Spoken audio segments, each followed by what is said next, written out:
According to Top Boxing News, there are now rumors circulating that Terence Crawford has a lingering shoulder injury heading into his fight against Canelo Alvarez this Saturday. Bradley, you already know the rest. F that damn shoulder. We don't care about that shoulder. We don't care about that shoulder. Man, I see some bozos talking about, oh, his shoulder hurt and all this. You don't know what you're talking about. Shut up. You don't know what you're talking about. You just talking just to talk. You have no clue what's going on in Crawford's camp. No clue. So shut up, bozo. Man, tired of this, man.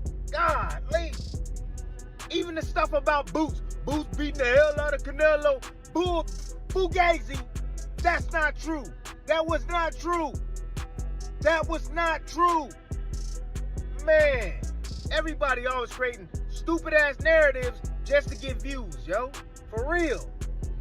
Crawford 100%. Crawford is 100%. If he ain't 100%, he 90%. He's still gonna fight. He's still gonna fight. That's just what it is. Forget that damn shoulder. Bro, this is what we signed up for. This is part of being a fighter. That's what it's part of. This is what you wanted. This is what you got. This is what comes with it. That's it. Stop making excuses. Don't want to hear that, man. Hell no. No excuses. No team. Winner takes all on this one. That's how that go. Winner takes all. We don't want to hear no damn excuses by anybody. I know I don't. Hell no. Canelo win fair and square. He win fair and square. That's just what it is. He's the better fighter. Period. If Crawford wins fair and square, he's the better fighter. That's what it is. Period. I don't want to hear nothing about no weight. I don't want to hear none of that. Nope. They the same damn weight. That's what they are. On fight night, they might be a different weight. Saudi advisor Turki Al-Sheikh, a key figure behind bringing major boxing events to the kingdom, shared his excitement about the magnitude of this clash. He described it as the biggest fight for them, emphasizing not just the scale of the promotion, but also the global attention it is attracting. When asked about Crawford's challenge of moving up in weight, Turki spoke with confidence, assuring that both fighters will arrive fully prepared and at 100%. His remarks highlight the professional environment being established for this super fight, giving Canelo Alvarez and Terence Crawford every chance to perform at their peak. For Al-Sheikh, the real focus is on boxing history being made in front of a worldwide audience, turning the event into more than just a fight, a celebration of the sport on a global stage. It's been good. It's been good. And this is the biggest fight in the last 10 years. What do you make of Terence Crawford's shape? He posted that photo with the six-pack. How do you think he's handling the weight? This is the fight, the biggest fight for them, and they will be ready 100%, both of them. Thank you very much. Oscar De La Hoya, the Golden Boy promoter and Hall of Famer, highlighted the challenges Terence Crawford faces in this matchup. In his view, moving up to fight Canelo Alvarez is a significant leap, especially after a year-long layoff. De La Hoya emphasized that Crawford will need a flawless performance to overcome Canelo's power and experience. On the other hand, Canelo's game plan is likely more straightforward: absorb Crawford's punches, control the pace, and leverage his size and strength. De La Hoya's insight comes from decades of experience both inside the ring and behind the scenes as a promoter, observing how weight, timing, and activity levels often play decisive roles in the outcome of major fights. I feel that Terence has a shot in beating Canelo Alvarez. When I watched Terence Crawford get rattled and rocked by Yorkis Gamboa, who's a natural 30-pounder, it's going to be a huge problem when he gets hit by Canelo, who's a natural 175. So he fights at 175. He's fighting these big monsters. Yeah. He's not getting rattled at all. No. Berlanga's a big kid. Yeah. So it makes me think, I mean, how is Crawford going to keep him away for 12 rounds? Canelo's going to come at him hard. Right. But then again, I think about Crawford's abilities and his IQ and his footwork. Anthony Executive Club, getting a fresh haircut. But just want to talk about Canelo Crawford is coming up this weekend, and everybody's excited here in Vegas. The electricity is in the air. So, look, even though these guys are, combined almost 80 years old, it should be a good fight. And let me tell you why. Crawford is coming up 2 weight classes, and he's coming off a year's layoff. So that's a huge advantage for Canelo. If Canelo forces his will on him, he'll probably be 190 pounds inside the ring on fight night. I give him a great shot in the 7th, 8th, 9th, 10th round to knock out Crawford. If he doesn't do that, then Crawford is gonna box his ears off. It might be another Mayweather versus Canelo. Remember when Mayweather was just schooling him and making him look silly? That can happen again this Saturday. So everything has to be perfect for Crawford. He has to use his footwork. He has to use his speed, his combinations, his ring IQ. He has to stay disciplined. And Canelo, all he has to do is take Crawford's punches, but he cannot be comfortable inside the... During the pre-fight press conference, Terence Crawford directly addressed the swirling rumors about a supposed shoulder issue. Rather than showing frustration, he responded with sarcasm and humor, joking about the alleged injury and deflecting the speculation. Crawford's reaction showcased one of his greatest strengths, mental composure under pressure. He remains a fighter who thrives in the spotlight, refusing to let doubts creep in or give opponents any psychological advantage. Thank you. Hey, Terence, how are you? This is Chava Rodriguez from ESPN Knockout. You know, to be involved in this kind of events has a lot of rumors, and you already know that everybody or many people saying that, I don't know if the left one, the right one, or both, but somebody says that you have some kind of problem in any one of your shoulders. Can you just clarify what is your position about those rumors? Yeah, my shoulder messed up, everyone. You know, so don't tell Canelo. You know, maybe the right, maybe the left, but it's both of them. I'm having problems with my shoulders. Shh, keep that under wraps. And finally, everybody say that Canelo is going to be the favorite in the stadium with a lot of people supporting him. But what about Omaha? Do you feel many people from Omaha is coming to support you this weekend right here in the Allegiant Stadium? Former welterweight champion Shawn Porter, who has faced Crawford in the ring, provided a detailed assessment of Crawford's physical preparation. Observing him during training camp, Porter praised how Crawford has added muscle while successfully managing the transition to a higher weight class. Porter highlighted that the extra mass is evenly distributed, with visible improvements in legs, chest, and arms. For him, this is crucial, as it shows that Crawford has retained his speed and agility while gaining size. Rather than being purely cosmetic, the growth appears methodical and functional, equipping Crawford to take on a naturally bigger opponent like Canelo Alvarez. What do you think most people get wrong when they're thinking of putting on weight for fights? Most boxers don't lift weights. That's kind of the no-no in boxing. But as I like to say, when you're putting on weight, it has to be muscle. You can't put on fat. You can't put on, sluggish nothing. So the best thing a fighter can do when he's trying to gain 10 pounds to fight at another weight class is hit the weights, up your protein and things of that nature. I saw the man eat. The man is eating brilliantly. He's doing it all right. And that's what I meant when I said, when he decided to take on this challenge and Canelo Alvarez, it takes a good 2 years to successfully put on 10 pounds, along with successfully putting on 10 pounds to get your body to acclimate to that weight, right? So when people talk about him being out of the ring for 13 months, they really have to also accept they have to understand that he's been working and training for everything that he needs to do on fight night against Canelo Alvarez. So you saw him in camp as he was building and putting that weight on, and you said there that you think he's doing it right. From what you saw then from training, do you think he's carrying the weight well then? Oh yeah, absolutely.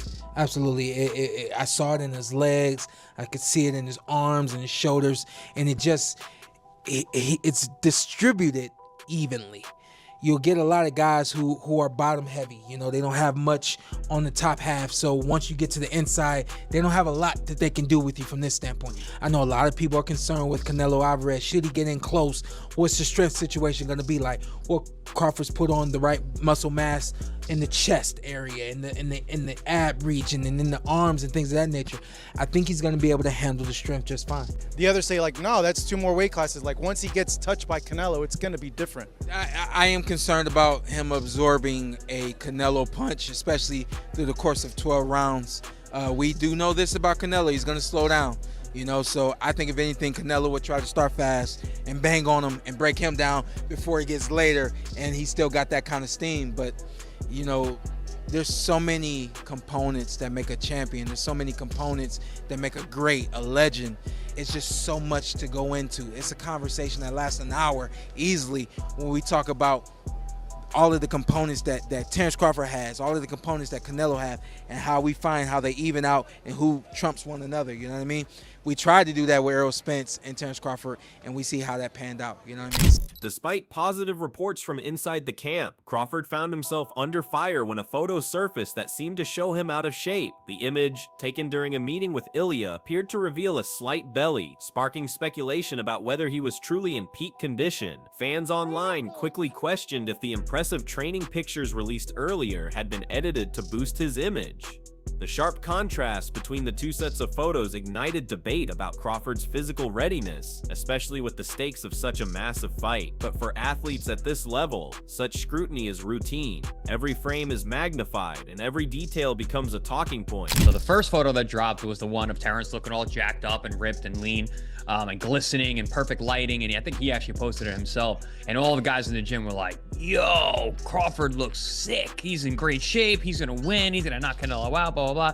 Then a couple days later, the photo on the right comes out where he meets Ilya Zepora, and he looks fleshy and he doesn't look great. He does, you know, like exactly the champ said, it's probably, you know, pre-workout. He probably just drank a bunch of water after the workouts. He's a little bit bloated. He's also not flexing. You know, he's relaxed. Respected trainer and analyst Teddy Atlas didn't hold back his admiration for Crawford's current condition.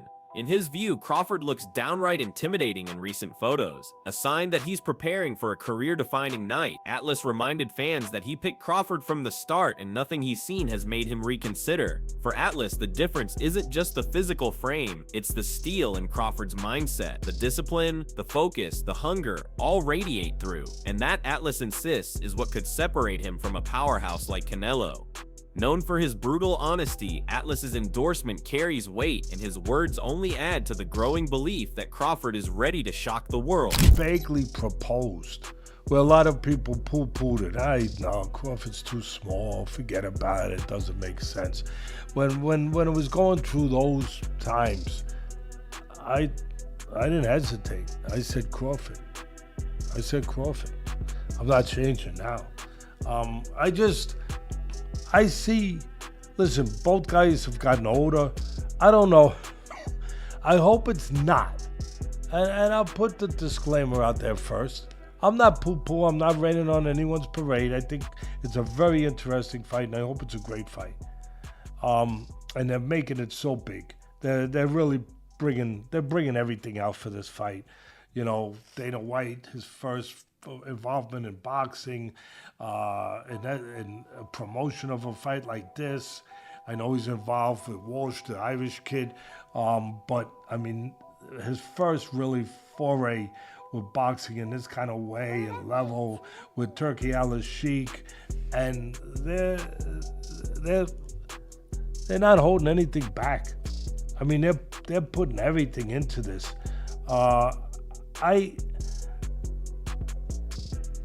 I remember how excited everyone was for the Mayweather fight with Pacquiao. As it turned out, it was 5 years too late. It didn't happen when probably it should have, to really give us a chance to really have a great fight. And people were very disappointed. And I'm hoping that don't happen. Danny Garcia, a former world champion himself, gave an honest take on Crawford's bold move. He called Crawford stubborn in the best way, pointing out how determined he is to test himself in uncharted waters. Garcia reminded fans that boxing's history is filled with fighters who dared to climb weight classes, some who became legends and others who faltered under the challenge. For Garcia, this fight represents the ultimate gamble. If Crawford pulls it off, his name will be etched among the all-time greats. If not, the risk will serve as a reminder of how unforgiving boxing can be. His comments captured both the admiration for Crawford's courage and the reality of the danger he faces, framing the rematch as a true crossroad in boxing history. Terence Crawford is trying to do what every great has tried to do, is go up in multiple weight classes and win. A lot of people, a few did it, a few didn't, you know what I mean? So that's always one of the hardest things to do, is going up many weight classes to beat a naturally bigger guy. if he can do that, we're talking about he's one of the greats, you know? But for me, I think Canelo will win a unanimous decision. Let me ask you this, because you know, like just because I could see the fight playing out like, all right, cool, it's competitive first 4 rounds, but I feel like once he feels his power a little bit, yeah, he might try to box him a little bit, and Canelo just walk him down. I could just see the judges probably give him the rounds for like aggression. Let me ask you this, because I was just talking to Chris Colbert today. You know, funny guy. I know you know Chris, a funny guy. My guy.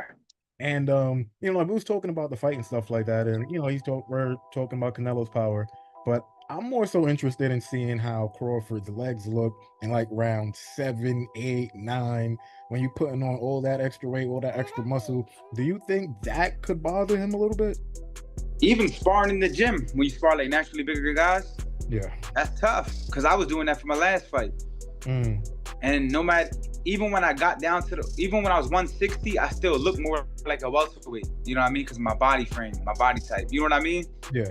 And guys who are naturally bigger, when they could be 160, but look way bigger than you, just because they got more body mass. They're like, their body's more bigger than yours. It's like they're naturally bigger than you. You know what I mean?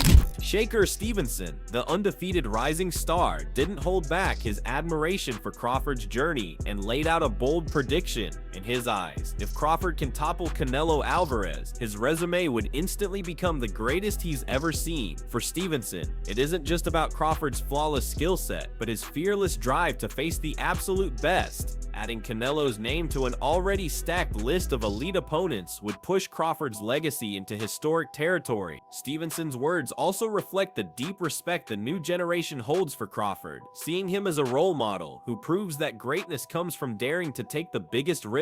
Once he beat Canelo, that will be like one of the greatest resumes in boxing ever, just because of the fact that he's going up 2 divisions just to fight this guy, and this guy's bigger than him. And not only did you just crush Errol Spence, but you go out there and and the way that he beats Canelo too. If he go out there and just dominate and make it an easy fight, honestly, I think that that's gonna be like one of the best resumes I ever seen. But as far as the fight, I feel like Bud could beat him easy. How though? Don't give me everything, just how is it? For me, it's a blueprint already. It's literally blueprints to see. Floyd was a lot smaller than Canelo when he fought him. You keep Canelo on the outside. I ain't gonna even say too much, but you keep him on the outside and make it an easy night. So how would you like to see Bud go out right now? Because he getting close to that time. I think that's the fight. I think that fight, and then just call it, I'm done. What else is there to prove after beating Canelo? There's nothing else to prove. You can't go up no more. I mean, unless you want to go fight Usyk. You gonna go to 75, cruising? You know what I'm saying? If you fight Usyk, then man.